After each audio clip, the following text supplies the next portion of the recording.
Hello friends, welcome to this video. আজকের এই ভিডিওতে কথা বলবো কলকাতা মেট্রো রেলওয়ের তরফ থেকে একটি নোটিফিকেশান জারি হয়েছে জব রিক্রুটমেন্টের জন্য 2025 সালের। এই ভিডিওর মধ্যে আপনারা জানতে পারবেন এই জবের জন্য কিভাবে অ্যাপ্লাই করবেন, এলিজিবিলিটি ক্রাইটেরিয়া কী কী আছে, ভ্যাকেন্সি আছে, অ্যাপ্লিকেশন ডেট কবে থেকে কবে, কত এজ অবধি আপনারা এটার জন্য অ্যাপ্লাই করতে পারবেন, এই সিলেকশন প্রসেস কী সব জানতে পারবেন এই ভিডিওতে। তাই এই ভিডিওটাকে একটু স্কিপ না করে শেষ অবধি পুরোটা দেখে ফেলুন। কলকাতা মেট্রো রেলওয়ের তরফ থেকে বের করা সেই অফিসিয়াল নোটিফিকেশান।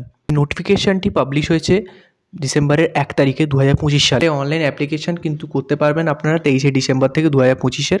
অনলাইন অ্যাপ্লিকেশান করতে পারবেন জানুয়ারির 22 তারিখ অবধি 2026 সালের।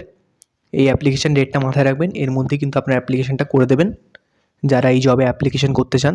আপনারা যদি এই নোটিফিকেশানটা পুরোটা পড়তে চান তাহলে আমাদের টেলিগ্রাম চ্যানেলের লিঙ্ক এই ভিডিওর ডেসক্রিপশানে থাকবে, সেখানে এই পুরো নোটিফিকেশানটা আপনারা পেয়ে যাবেন। এই জবের এলিজিবিলিটি ক্রাইটেরিয়াগুলো নিয়ে কথা বলে নেব। এই জবে অ্যাপ্লাই করার জন্য কী কী এলিজিবিলিটি ক্রাইটেরিয়া আছে। এই জবে অ্যাপ্লাই করার জন্য এজ লিমিট হচ্ছে মিনিমাম 15 বছর বয়স হতে হবে আর 24 বছরের মধ্যে। এই এজের মধ্যে কিন্তু আপনি অ্যাপ্লাই করতে পারবেন। এটা হচ্ছে জেনারেলদের জন্য। আর এই জবে আপনার এজ রিল্যাক্সেশনও পাবেন, সেটাও আমি বলে দিচ্ছি। এই যে দেখুন, এজ রিল্যাক্সেশন 5 বছর পাবে SC/STরা, 3 বছর পাবে OBCরা, আর PWBD থেকে যারা সেই ক্যান্ডিডেটরা পাবে 10 বছর।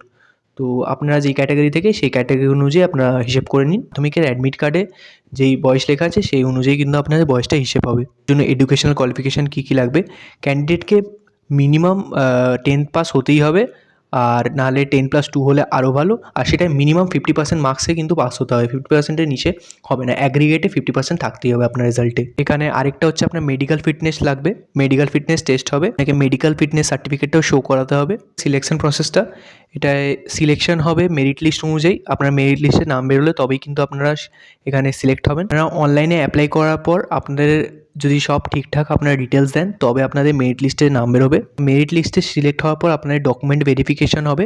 কোনো রকম রিটেন এক্সাম কিন্তু হবে না, এখানে ডকুমেন্ট ভেরিফিকেশান হবে। আর তারপরে আপনাদের 10th-এর মার্কস আর ITI, আপনার ITI লাগবে।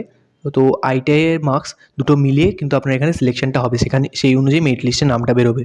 এটার ভ্যাকেন্সি ডিস্ট্রিবিউশন স্লট অনুযায়ী দেওয়া আছে এই টেবিলটার উপরে। এই টেবিলটা আপনারা চাইলে স্ক্রিনশট তুলে নিতে পারেন প্রত্যেকটা ক্যাটাগরি অনুযায়ী আর প্রত্যেকটা ট্রেড অনুযায়ী। এই যে দেখুন, ট্রেড আছে ফিটার, ইলেকট্রিশিয়ান, মেশিনিস্ট, ওয়েল্ডার, এগুলো মিলিয়ে প্রত্যেকটা ফিল্ডে কোন কোন ক্যাটাগরির জন্য কটা ভ্যাকেন্সি রয়েছে সব কটা দেখে নিন। এখানে স্লট অনুযায়ী ভাগ করা আছে। অ্যাপ্লিকেশন ফিটা বলে দিই, এখানে জেনারেলদের জন্য কিন্তু 100 টাকা অ্যাপ্লিকেশন ফিজ লাগবে এটা অ্যাপ্লাই করার জন্য।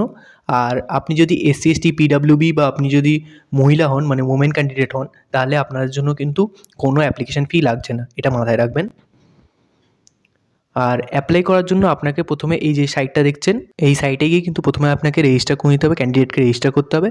আর তারপরে এই যে নিচের এই যে সাইটটা দেওয়া আছে AMTP indianrailways.government.in, এই সাইটটায় গিয়ে আপনাকে অনলাইন অ্যাপ্লিকেশন করতে হবে রেজিস্ট্রেশন করানোর পর। আর এই সাইটটা এখনও ওপেন হয়নি, এটা ওপেন হবে 23শে ডিসেম্বর থেকে, এটা মাথায় রাখবেন। 23শে ডিসেম্বরের পর থেকে আপনারা কিন্তু অনলাইন অ্যাপ্লিকেশন করতে পারবেন। এটা কিন্তু 10 ইয়ার কন্ট্রাকচুয়াল পোস্ট কলকাতা মেট্রো রেলওয়ের তরফ থেকে, এটা মাথায় রাখবেন। এই দুটো অফিসিয়াল সাইটের লিঙ্ক আপনারা নোট করে রাখুন। 23শে ডিসেম্বর পর থেকে আপনারা কিন্তু এটা অ্যাপ্লাই করতে পারবেন। এর ডকুমেন্টস কী কী লাগবে এই পোস্টে অ্যাপ্লাই করার জন্য আমি সেটাও বলে দিচ্ছি।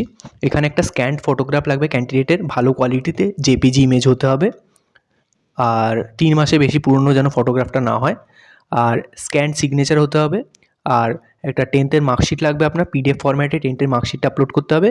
আর ITI এর সার্টিফিকেট হতে হবে। আর কমিউনিটি সার্টিফিকেট হতে হবে, আপনি যদি SC/ST, OBC এই ক্যাটাগরি থেকে অ্যাপ্লাই করছেন তাহলে এগুলো সার্টিফিকেট লাগবে আপনার। আর PWBD বা ESM এগুলো থেকেও যদি আপনার সার্টিফিকেটটা কিন্তু লাগবে। এই জিনিসগুলো, এই ডকুমেন্টসগুলো কিন্তু আপলোড করতে হবে আপনাকে PDF ফরম্যাটে।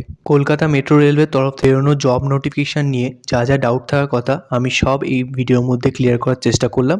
আপনার যদি আরও কোনো ডাউট থেকে থাকে তাহলে আপনারা এই ভিডিওর কমেন্ট সেকশনে জানাতে পারেন, আমি ক্লিয়ার করে দেবো।